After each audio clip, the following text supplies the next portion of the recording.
What's going on YouTube? It's River 556 again with another video. Now today's video is going to be as titled, Striker Fired versus Hammer Fired. Now for those of you who are new to the channel, feel free to subscribe, like, and comment on my video.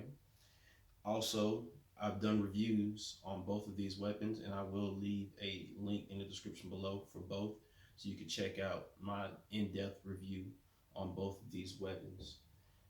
So without further ado, let's get into the video.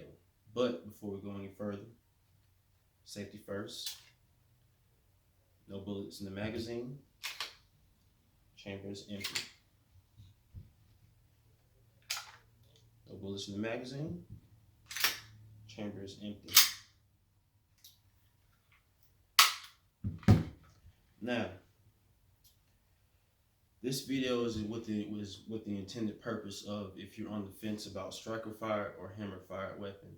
To me, in my opinion, no weapon is better than the other as far as in terms of how it's built. It's based off of personal preference, so to speak, in my book. But striker fired, I would refer this in the terms as far as the action that's going on with this weapon in terms of an archer drawing his bow, his or her bow. So what happens is when the weapon is cocked, the firing pin is in the drawn position. Hence, you would see this indicator letting you know that the weapon is cocked and ready to fire, and also indicated that it's loaded if there would be a round chambered. When you pull the trigger, there is a mechanism that releases the hammer fire, not the hammer, I'm sorry, but the actual firing pin that releases it when you pull the trigger. And the firing pin strikes the primer of the loaded round and you have discharge. So that's why I refer it to that, because the archer would draw their bow and then when they're ready to fire, they release. So the releasing action is you pulling the trigger and releasing the drawn firing pin. Now with a hammer fired weapon, totally different what's going on with here. Hence you have a hammer for that matter. The hammer is what strikes the firing pin. There is no locking mechanism that's locking this firing pin into place and releasing it to cause the discharge. Now, I would refer to this action, for those who don't understand, if anyone's seen Predator, when Dutch set up a trap for the Predator and he had that large tree that he drew up, hung, and then made a tripwire. Same action is going on. When you pull the trigger, like so, and once the trigger gets to a certain point, it's like a tripwire. The hammer breaks, like so, snappy action, strikes the firing pin strikes the loaded primer round, discharge. Now, as far as disassembly goes, totally different. The striker fired weapon, you want to make sure that it's decocked, and there's always a decocking mechanism on a striker fired weapon. Pull this down, slides right off, so pull forward for the slide. Now the inside of the parts are pretty much the same. Guide rod, spring, barrel, slide.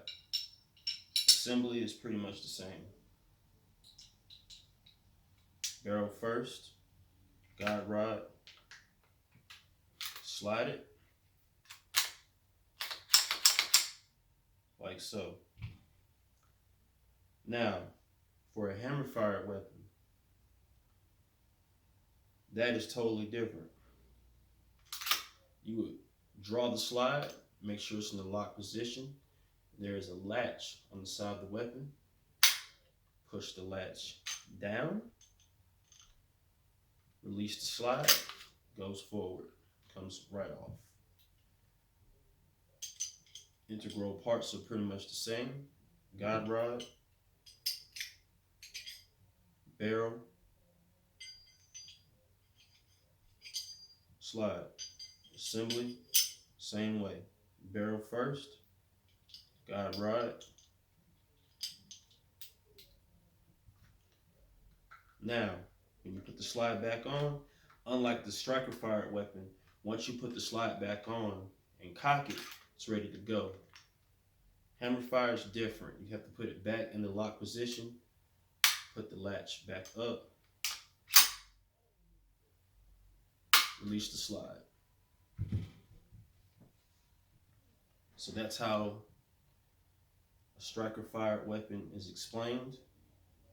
Hammer fired weapon is explained versus both assembly and disassembly. Now, I've showed you how to disassemble the gun and how to reassemble it. Now explain striker and hammer fire. Normally I would show you how to clean these pistols, or what I would use to clean my pistols, but these pistols have been recently cleaned after I went to the gun range to shoot both of them, and I haven't shot them since then, and they've been properly lubricated. But if you're interested in me showing you how I break down my weapons and clean them, feel free to drop that comment below in this video. So on top of what I talked about earlier, the pros and cons of if you damaged these weapons, and mainly damages the firing pin damage and the costly effect of it, of dry firing both weapons. Now, with the striker fired weapon, the only thing you have to replace is a firing pin. And firing pins for striker fired weapons are much, much cheaper and easy to repair. You just take the slide off, take the mechanism out, take the firing pin out, replace it, you're good to go. With a hammer fired weapon, totally different. For one, the firing pin is much more expensive. And not only that, if you dry fire your weapon a lot more, you could damage or break your hammer. So that's another thing you would have to pay for, and hammers are very expensive. So if you're going to dry fire your weapon, I suggest using snap caps. That pretty much prevents firing pin damage or hammer damage in that instance. But that's just a good heads up to let you guys know whichever way you want to go as far as your terms of preference in a handgun, because most people don't know that, and that's something you would know if you tend to go the hammer fired route. But this pretty much concludes today's video. I hope you liked this video. I hope it was very informational.